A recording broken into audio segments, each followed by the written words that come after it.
What is art? What do we mean by art today? Is it art? Or maybe this is art? Or this?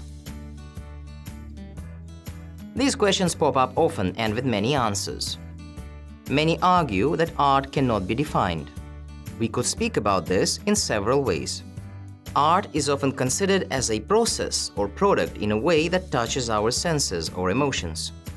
It comprises a range of human activities, creations, and ways of expression, including music, literature, film, sculpture, painting.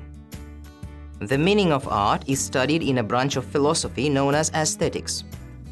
At least that's what encyclopedias say. Art is generally understood as an activity or product done by people with a communicative or aesthetic purpose. In other words, it is something that expresses an idea, an emotion, or more generally, a worldview. It is a component of culture. It reflects economic and social facts. It communicates ideas and values that exist in every culture across space and time.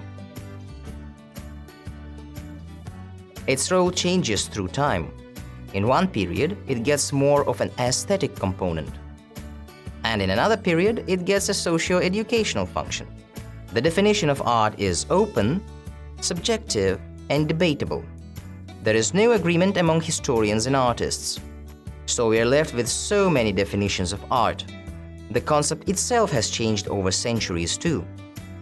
The definition of art continues today to raise argument and is open to multiple interpretations. Use the words to complete the spidergram. Sculpture, potter, potter's wheel, chisel, painter, architect, kiln, photographer, spray painting, stage, equipment, potter, potter's wheel, chisel, kiln.